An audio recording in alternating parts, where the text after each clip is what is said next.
বিধানসভা নির্বাচনে জয়ের পর ক্ষমতায় এসেছে বিজেপি, কিন্তু সরকার গঠনের রেশ কাটতে না কাটতেই রাজ্য জুড়ে শুরু হয়েছে চরম বিতর্ক। সম্প্রতি পশ্চিমবঙ্গ বিজেপি রাজ্য সভাপতির এই মন্তব্যই বলে দিচ্ছে রাজ্যের বর্তমান পরিস্থিতির গভীরতা। আসসালামু আলাইকুম ভিউয়ার্স, দেশ ও দেশের বাহির থেকে যারা আমার ভিডিওটি প্লে করেছেন জানাচ্ছি আন্তরিক শুভেচ্ছা ও অভিনন্দন। আশা করি সবাই ভালো আছেন, সুস্থ আছেন, আলহামদুলিল্লাহ। তো ভিউয়ার্স, 5ই আগস্ট ফ্যাসিস্ট শেখ হাসিনা বাংলাদেশ থেকে পালিয়ে ভারতে অবস্থান করার পর থেকে ভারত সরকারের বর্তমান পশ্চিমবঙ্গের মুখ্যমন্ত্রী শুভেন্দু অধিকারী বারবার শেখ হাসিনাকে বাংলাদেশের প্রধানমন্ত্রী দাবি করেই ফিরিয়ে দেওয়ার কথা তিনি সরাসরি ডিক্লারেশন করেছেন। ঠিক পশ্চিমবঙ্গে সেই শুভেন্দু অধিকারী যখন মুখ্যমন্ত্রী শপথ গ্রহণ করেছেন তারপর থেকেই যেন মুসলমানদের উপরে এক নরকে পরিণত হয়েছে। দর্শক, অনেক গোপন তথ্য মতে জানা যাচ্ছে শেখ হাসিনাকে পুশইন করার জন্যই ভারতের পশ্চিমবঙ্গে মুসলিম উত্তেজনা তৈরি করছে। এটা আওয়ামী লীগেরই পরিকল্পিত একটি অধ্যায় এবং শেখ হাসিনার নির্দেশেই ভারতের পশ্চিমবঙ্গে অবস্থানরত মুসলিমদের উপরে বারবার শুভেন্দু অধিকারী বিভিন্নভাবে হেনস্থা করছে, যাতে উত্তপ্ত পরিস্থিতির কারণে শেখ হাসিনাকে বাংলাদেশে তার বিনিময়ে পাঠিয়ে দিতে পারে তারা। দর্শক, এই প্ল্যান আবারও কি কতদূর সফল হতে পারবে শেখ হাসিনা মুসলিম নির্যাতনের মাধ্যমে, বিস্তারিত জানবো রিপোর্টে। ভিডিওতে যাওয়ার আগে ছোট রিকোয়েস্ট করবো, যারা চ্যানেলটি সাবস্ক্রাইব করেননি সকল আপডেট সবার আগে জানতে অবশ্যই চ্যানেলটি সাবস্ক্রাইব করে পাশে রাখবেন। দর্শক, আসুন স্ক্রিনে সংখ্যালঘু যাচ্ছেন তাকে দেখে জয় শ্রীরাম বলে চিৎকার করে উঠলাম। এই রাজনীতি করার জন্য আমরা আসিনি। বিধানসভা নির্বাচনে জয়ের পর ক্ষমতায় এসেছে বিজেপি, কিন্তু সরকার গঠনের রেশ কাটতে না কাটতেই রাজ্য জুড়ে শুরু হয়েছে চরম বিতর্ক। সম্প্রতি পশ্চিমবঙ্গ বিজেপি রাজ্য সভাপতির এই মন্তব্যই বলে দিচ্ছে রাজ্যের বর্তমান পরিস্থিতির গভীরতা। কোথাও টুপি দেখে জয় শ্রীরাম স্লোগান, কোথাও মসজিদ ভাঙার হুঁশিয়ারি, আবার কোথাও সরকারিভাবে রাস্তায় নামাজ পড়ায় নিষেধাজ্ঞা। এছাড়াও নির্বাচনের ফলাফল ঘোষণার পরবর্তী 96 ঘণ্টায় পশ্চিমবঙ্গে অন্তত 34টি বড় মাপের সহিংসতার ঘটনা ঘটেছে বলে জানিয়েছে এপিসিআর। পশ্চিমবঙ্গ রাজ্যে হচ্ছেটা কি? ভোটের ফল ঘোষণার পর থেকেই উত্তপ্ত পশ্চিমবঙ্গ। মসনদে পরিবর্তনের পর রাজ্যের সামাজিক ও রাজনৈতিক সমীকরণে আমূল বদল দেখা যাচ্ছে। এর মধ্যেই অধিকার রক্ষা বিষয়ক সংগঠন association for protection of civil rights বা এপিসিআর এর সাম্প্রতিক প্রতিবেদনে উঠে এসেছে এক ভয়াবহ চিত্র। 4ই জুন নির্বাচনের ফলাফল প্রকাশের পর থেকে 7 জুনের মধ্যেই পশ্চিমবঙ্গে অন্তত 34টি বড় মাপের সহিংসতার ঘটনা ঘটেছে। তাদের দাবি, এই হামলাগুলো ছিল সুপরিকল্পিত এবং এর লক্ষ্যবস্তু ছিল নির্দিষ্ট মুসলিম ধর্মাবলম্বী গোষ্ঠী তৃণমূল কংগ্রেসের সমর্থকরা। প্রতিবেদন অনুযায়ী হিংসার সবচেয়ে বড় কোপ পড়েছে সম্পত্তির উপর। 19টি ক্ষেত্রে ভাঙচুর ও অগ্নিসংযোগের ঘটনা ঘটেছে। 14টি জায়গায় দেয়া হয়েছে হুমকি, আর 10টি ক্ষেত্রে দেখা গেছে অর্থনৈতিক বয়কটের মতো অমানবিক চিত্র। এমনকি বুলডোজার ব্যবহারের মতো ঘটনাও নজরে এসেছে 3টি ক্ষেত্রে। সহিংসতায় অন্তত 2 জন নিহত হয়েছেন, যাদের মধ্যে একজন হিন্দু ও একজন মুসলিম। অধিকার রক্ষা সংস্থাটির হিসাব অনুযায়ী অন্তত 50 জন মুসলিম শারীরিক বা অন্যভাবে নিগৃহীত হয়েছেন এবং 54টি সম্পত্তিতে হামলার ঘটনা ঘটেছে। আক্রান্ত 54টি সম্পত্তির মধ্যে সিংহভাগই মুসলিম সম্প্রদায়ের। 17টি বাড়ি, 10টি মসজিদ এবং 8টি দোকান ও হোটেলে হামলা চালানো হয়েছে। বাদ যায়নি রাজনৈতিক পরিচয়ও। তৃণমূল কংগ্রেসের কার্যালয় ও সমর্থকদের বাড়িতে অন্তত 8টি হামলার ঘটনা নথিবদ্ধ হয়েছে। রাজ্যের এই উত্তাল পরিস্থিতির মধ্যেই ব্যারাকপুরের বিজেপির প্রাক্তন সাংসদ অর্জুন সিংহের একটি মন্তব্য ঘিরে তোলপাড় শুরু হয়েছে গোটা দেশে। ইন্ডিয়া টুডে টিভিকে দেয়া সাক্ষাৎকারে তিনি দাবি করেছেন, শুভেন্দু অধিকারী নেতৃত্বাধীন সরকার রাস্তায় নামাজ পড়া নিষিদ্ধ করার সিদ্ধান্ত নিয়েছে। তবে এর আগেও একাধিকবার বিজেপির বিভিন্ন নেতাদের রাস্তা আটকে নামাজ পড়ার বিরুদ্ধে কথা বলতে শোনা গিয়েছে। এছাড়াও পশ্চিমবঙ্গে বিজেপি কর্মীদের একটি অংশ প্রকাশ্যে মসজিদ ভাঙার হুমকি দিচ্ছে বলে অভিযোগ উঠেছে, জানিয়ে রাজ্যে উত্তেজনা বিরাজ করছে। সব মিলিয়ে ধর্মীয় মেরুকরণের তীব্রতার জাতাকলে পিষ্ট সাধারণ মানুষ থেকে পশ্চিমবঙ্গের মুসলিমরা। এপিসিআর এর এই রিপোর্ট এবং অর্জুন সিংহের বিতর্কিত মন্তব্য ঘিরে এখন তোলপাড় জাতীয় রাজনীতি। শেষ পর্যন্ত এই হিংসার আগুন থামবে নাকি আরো বিস্তার লাভ করবে, সেটাই এখন বড় প্রশ্ন। শেখ হাসিনা আসবে, বাংলাদেশ হাসবে। It's not going to happen. Sheikh Hasina বাংলাদেশকে ধ্বংস করে গেছে, একদম ধ্বংস করে গেছে। বাংলাদেশের স্বাধীনতা, সার্বভৌমত্ব, লং টার্মের প্রশ্নে শেখ হাসিনা ধ্বংস করে গেছে। কোনো কিছু করে নাই সামরিকভাবে। সামরিক সক্ষমতাটাকেও ধ্বংস করে গেছে একদম।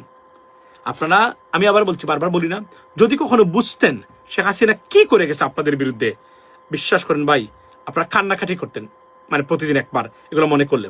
এই যে ভারতের আপনারা দেখেছেন, এখন আবার কোন দিক থেকে আমাদের জিরো থেকে, we have to start from the scratch, trust me, মানে একদম জিরো থেকে আমাদেরকে শুরু করতে হবে, এর বাইরে কোনো বিকল্প নেই। সময় আছে, টেকনোলজি অ্যাডভান্স হয়ে গেছে, আমরা যদি চাই 2 বছরের ভিতরে বাংলাদেশের অনেকটা সক্ষমতা অর্জন করা সম্ভব। মনে রাখবেন, তুরস্ক ভেরি ভেরি উইলিং, মানে Turkiye, to help Bangladesh in regards to military power বা military capabilities, Pakistan as well. এবং পাকিস্তান চাইলে বাংলাদেশকে সামরিক মানে পারমাণবিক অস্ত্র দিতেও রাজি, মানে দ্বিধা করবে না, to be honest with you. তারা সৌদি আরবকে বলা হচ্ছে রিপোর্টে গোপনে they have, I mean, honestly, it's been provided to Saudi, and obviously তারা এটাকে স্বীকার করবে না কখনো। সো এটা হতে পারে। এবং আমি মনে করি আপনার যে বাংলাদেশ পাকিস্তান, এই তারপরেও যদি হয় না, পারমাণবিক অস্ত্র ছাড়া সব কিছু পাকিস্তান দিতে রাজি আছে, এক পায়ের উপর খাড়া, মানে তুরস্ক দিতে রাজি আছে, ইজিপ্টেরও সাহায্য করতে রাজি আছে, কিন্তু আমাদের রাজনীতিবিদরা সেটা নিবেন কিনা।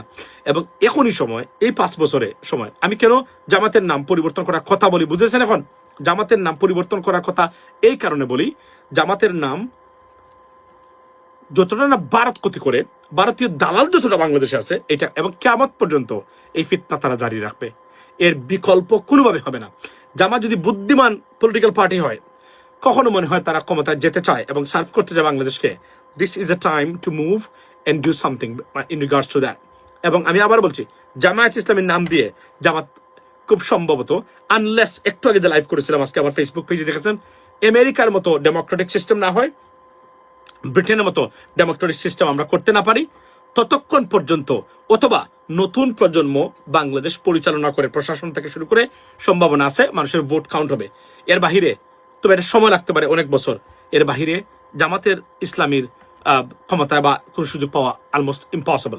নাও why I say that, BNP, we have BNP, now we need another party, big party, so that মানে power can be swapped between these 2 or maybe 3, but we don't have anyone except BNP right now. এজন্য আমি জামাতকে বলছি, তারা যেন এটা যদি তারা কনসিডার করেন, মনে রাখবেন, আমি আবার বলছি, ইটস দ্য বিগেস্ট। আপনি এটা বন্ধ করবেন কিভাবে? চরমুনাই যদি মারা যায়, চরমুনার নাতনিকেও শিখিয়ে যাবে জামাত ইজ মওদুদি, এটা ইসলাম নয়। স্ক্রিনে আমরা সে সম্পর্কে বিস্তারিত জানলাম। এই বিষয়ে আপনাদের মতামত কমেন্টে জানাবেন। কেউ ভিডিওটি স্কিপ করবেন না। ভারতবর্ষের মুসলিমদেরকে দিকে তাকাইলে যেন এখন চোখের পানি কোনোভাবে আটকিয়ে রাখা সম্ভব নয়, কেননা নারীদেরকে রাস্তাঘাটে হেনস্থা থেকে শুরু করে মুসলিম মৃত মানুষের কবরেও পর্যন্ত তারা আগুন দিচ্ছে। তাহলে অতি অল্প সময়ের ভেতরে ভারতের নতুন কোনো এক কিয়ামত সংগঠিত হতে যাচ্ছে মুসলিম হিন্দুদের মধ্যে। বিস্তারিত জানবো রিপোর্টে। नरेंद्र, आपने अनाउंस किया था बंगाल की सभी 294 सीट्स पर आप ही कैंडिडेट है। बड़ी बड़ी बात छोड़िए, ये चैलेंज स्वीकार कीजिए। 4 मई को जब ममता बनर्जी और टीएमसी बंगाल जीतेंगे, प्रधानमंत्री पद से रेजिग्नेशन दीजिए। है दम? নমস্কার, আমি তরুণ ঘোষ। প্রথমে যার ভিডিও দেখালাম সেই ভদ্রলোককে চেনেন? নির্বাচনের ফল ঘোষণার পর থেকে তার আর খোঁজ পাওয়া যাচ্ছে না। আমি ভাবছি লালবাজারে গিয়ে ওই নিখোঁজ ডিপার্টমেন্টে তার একটা ছবি দিয়ে তাকে খুঁজে বেড়াবো। ইনি হচ্ছেন তৃণমূলের রাজ্যসভার সাংসদ, নাম হচ্ছে ডেরেক ওব্রায়েন। তিনি আবার নরেন্দ্র মোদী বলেন না, নরেন্দ্র।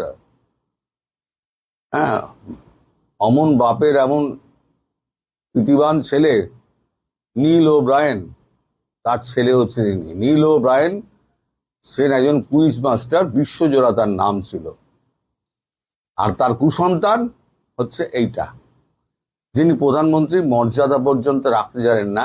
এইবারে তো ফল বেরোনোর পর থেকে তাকে আর খুঁজে পাওয়া যাচ্ছে না।